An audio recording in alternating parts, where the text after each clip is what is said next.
What is going on, guys? It's the Variety Film Brothers. I'm Andrew. I'm Thomas. Welcome to Variety Discussion. In today's video, we're talking about Captain America. We are almost finally through Phase 1 of the MCU, just the Avengers to go after this. But this is a really kind of difficult movie for me to talk about, if I'm being honest. It's a good movie, but I never find myself wanting to watch it. It's probably been years since I've watched this movie. What do you think you would rate this one? I like the hand-to-hand combat. I am a sucker for that. Yeah. But I think realistically, I would probably give it an 80. I think for me. Yeah, that's a good score. I was really trying to because I know I'm somewhere in the late 70s, early 80s, and maybe it just depends on the day. But I think today I'm gonna have to give it a 76.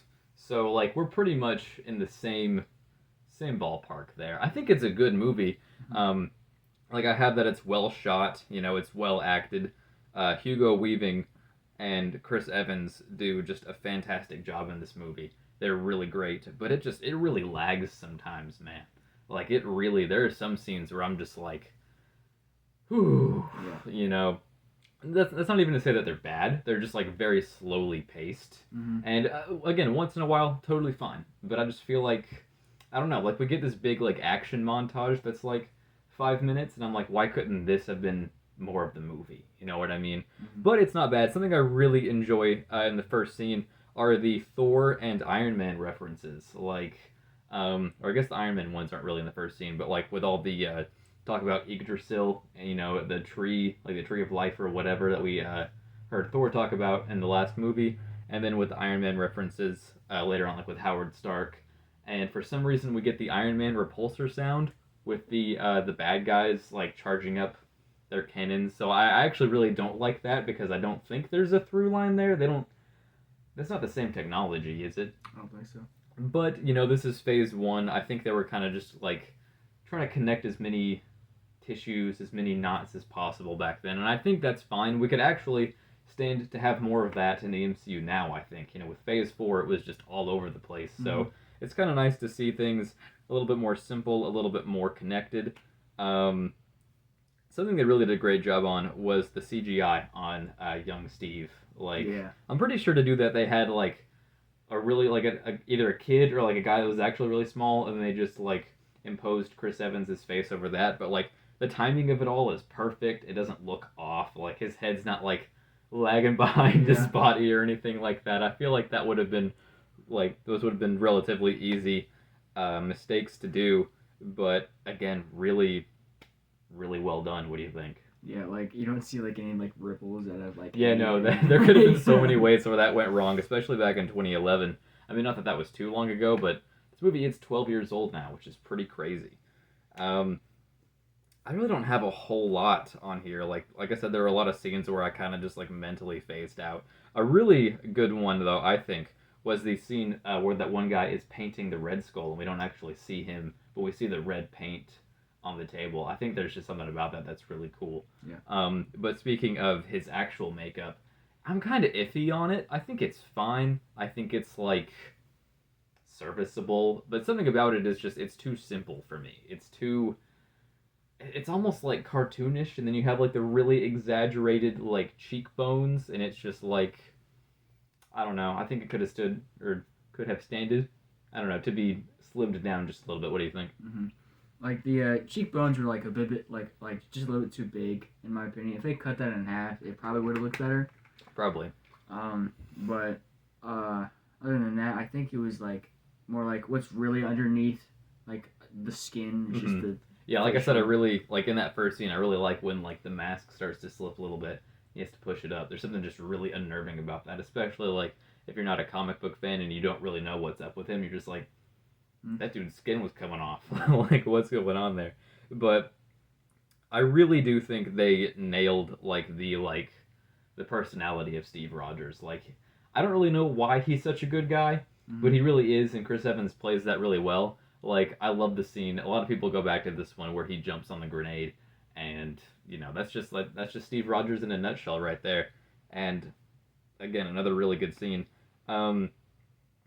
Although I do have to kind of admit that the scientist's death feels really similar to Jensen's in Iron Man. It's kind of the same process a little bit. They start out normal and then like get help from the scientist, and then once they've like transformed or whatever, the scientist dies, and it helps to motivate the hero. Like it's fine. It's a good enough thing, you know.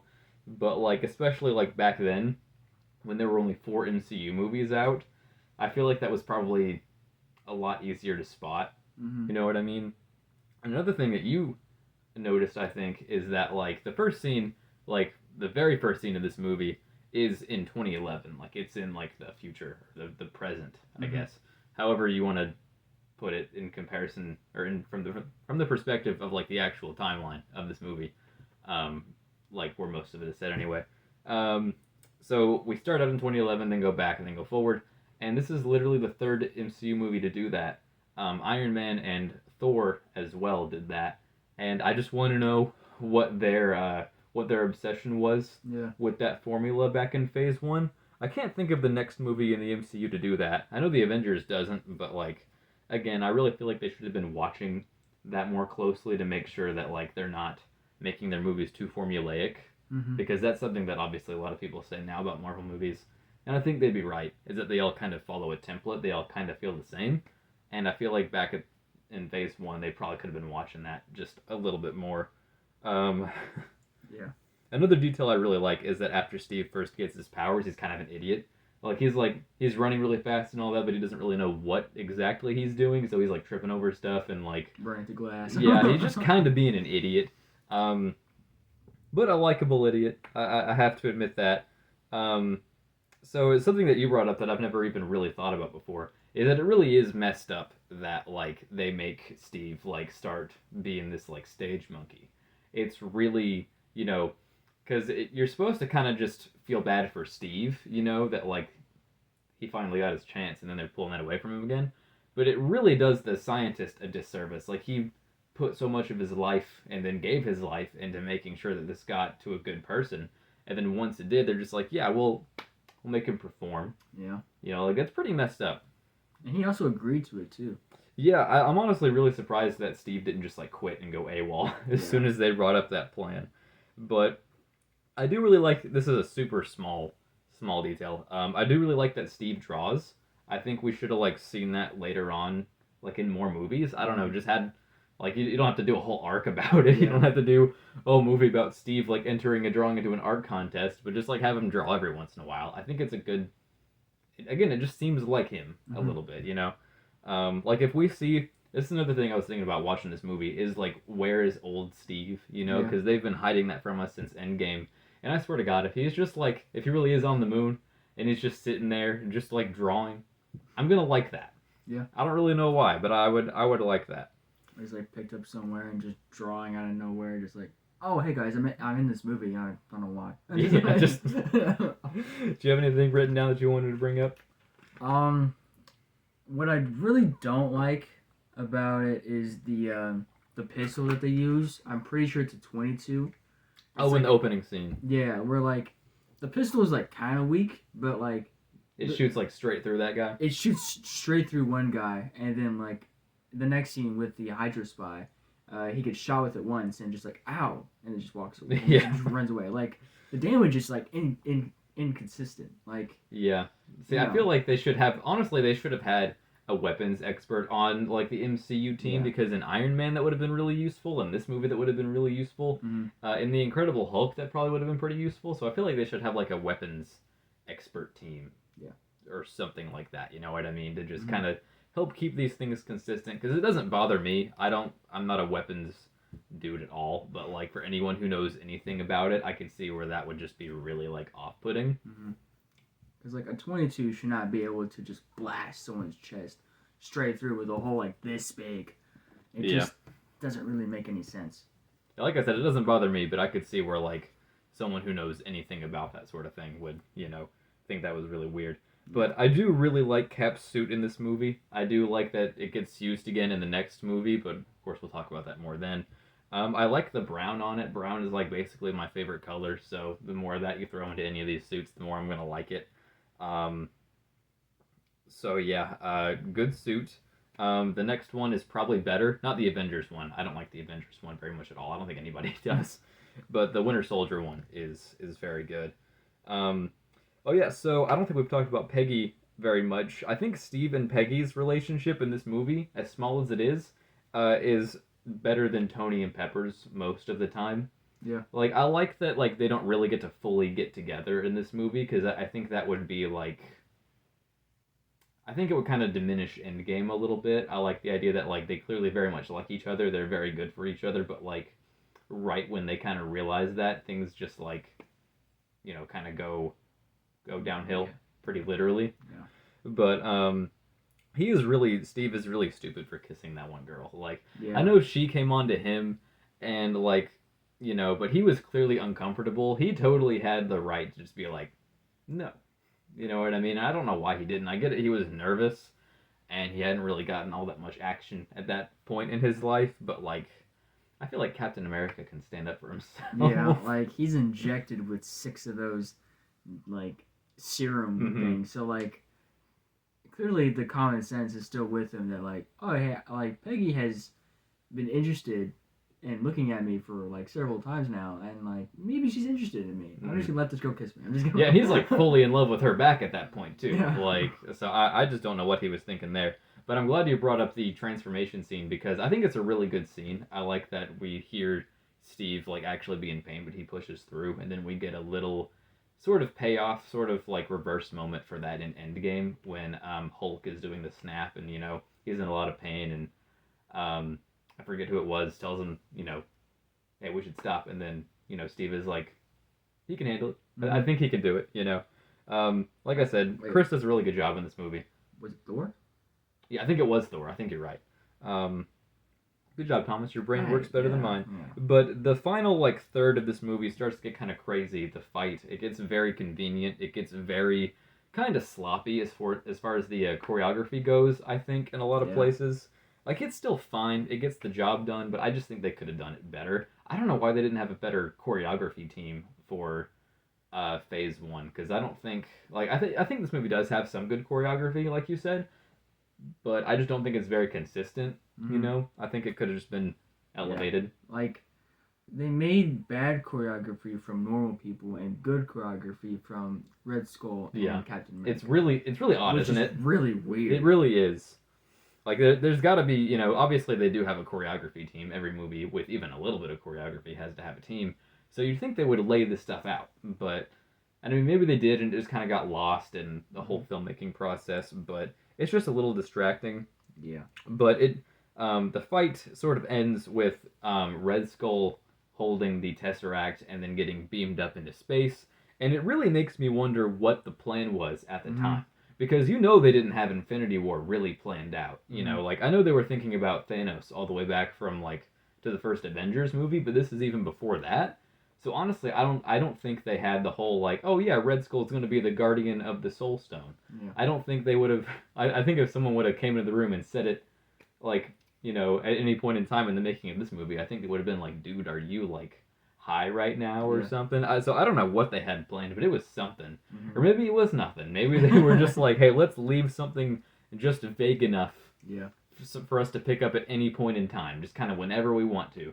That's probably the case, because I don't think they had anything remotely specific planned for that payoff. What do you think? Yeah, it's just like, what's a character that we haven't seen in a while that'll be great to film for a Guardian? Red Skull. Yeah, but like I mean, like from the perspective of this movie, like when they like just sent him off into space, do you think they had a plan for that at the time? I don't think so. I don't think they did either. I think it was just an easy way to kill him off. I agree. I think they were like, we can probably use this guy again, so let's not like totally burn that bridge, but also we got to end this movie. So all like the way things that ended up playing out, I'm fine with it. It just makes me wonder like what was the plan. Yeah. I don't know. But I do like the next two scenes, which are the last two scenes of the movie. Oh my god, which are the last two scenes of the movie, where Steve sacrifices himself. It's a little contrived. It's a little ingenuine, I guess. Like it's a little forced, I guess. But it's still good, and I like his dialogue with Peggy. I think that, like I said, their relationship is actually pretty good, and I would have liked to see more of that in the MCU. Except for Winter Soldier. Winter Soldier, some of the stuff they do with their relationship and that is weird, but we'll get to that when we get to Winter Soldier, which is several videos away at this point. But we'll get there, guys. I promise. And then honestly, my favorite scene in this movie might be where he wakes up at like in the present day, and he hears the baseball game. Gosh, those And people are idiots. dude, Shield is so dumb. They have never looked so stupid. Like, why would you not play it safe and just play one from like at least a year after he went in the ice? Like, why would you play it so risky like that? Make it easier and put in your own time. Yeah, like or record your own baseball game. Like, don't you have people who can like do this in a matter of like 30 minutes or something like that? Easier. You had to pick the one game that he happened to be at. And it's kind of funny too that they made this girl like dress up in like 1940s clothes, and then she was probably like, what is my assignment for the day? Yeah. And then Nick Fury was like, don't worry about it, here's your wardrobe, just go in there and yeah, just like, hey, who is it? Oh, it's Steve Rogers. What? Yeah. Why are you making me do this? But it's just a weird plan. It makes for a good scene. Like, it's definitely one of those things where like they wrote it as a movie scene instead of like a story like progression. Like, I feel like they didn't actually think about, okay, what's the most logical way for him to like wake up and come into this? I feel like they just had a good idea for a scene. And like I said, it's one of my favorite scenes in the movie. I think like it's a really good concept, like the idea of just waking up and having no idea like where or when you are, and then hearing an event that you went to on the radio as if it like it's happening, like you're not even there. It's weird. It's freaky. I got to give it that. And like the way he finds out is interesting, but it just makes Shield look so stupid. Yeah. You know what I mean? Like they just had to write something in that scene for him to figure out it was fake, and I'm fine with that. But I feel like it should have just been something a lot less obvious. Mm-hmm. And again, something that doesn't make Shield look so incompetent. Yeah. Maybe they like knew that like Steve was there, so just like, what's the one game that Captain America happened to win to? Maybe one guy was like, I just want to get fired. I hate my job. I think this is the quickest way to do it. Is there anything else you wanted to write down? I feel like I kind of went through this pretty fast. Or that you wrote down that you wanted to say, because I went through this pretty fast. I really didn't like the scene where the Hydra spy like got his like tooth out and then chomped on it. Tooth stuff freaks me out, man. Like one of my worst fears is losing a tooth. And then he just chews it up. And dude, it's so gross. Also, the Captain America not really killing, but knocking out people without like making a sound. Oh yeah, when he's infiltrating the camp to save Bucky and the rest of the guys. Yeah, that was. He makes so much noise, dude. Like when they're in the truck, he just beats the crap out of two guys and throws them out of the back. Yeah. And you're like, how does the driver not even hear this? He just has like AirPods on. But it's just one of those things in movies where you just gotta have action happen, so you gotta have some stupid stuff happen, and it is what it is. I think that's everything I have. Yeah. I'm pretty sure that's everything I have. Yeah, so overall, this is a good movie. I do enjoy it. I never want to go back to it. Like, other than The Incredible Hulk, this is probably the Phase 1 movie that I go to the least. Mm-hmm. But again, it's good, and I think a lot of Captain America fans specifically, really enjoyed this one, for obvious reasons. And again, it's good. It's well made. I think it was really beneficial in helping the MCU coming into its own thing. So it did its job. I just think it could have tied up some loose ends a little bit better. Maybe just gotten that choreography down. Yeah. Gotten some of the scenes a little tighter. Mm-hmm. Have new sounds for the guns. Yeah, that's just so weird to me. I don't know why they would do that. It just feels like some kind of unnecessary Iron Man reference, and that's coming from someone who freaking loves Iron Man. But again, it's a good movie. Totally recommend it. I'm glad to have it out of the way, though, at the same time. Very excited. Our next 3 videos will be the Avengers and then the 2 Deadpool movies. So, very excited for those.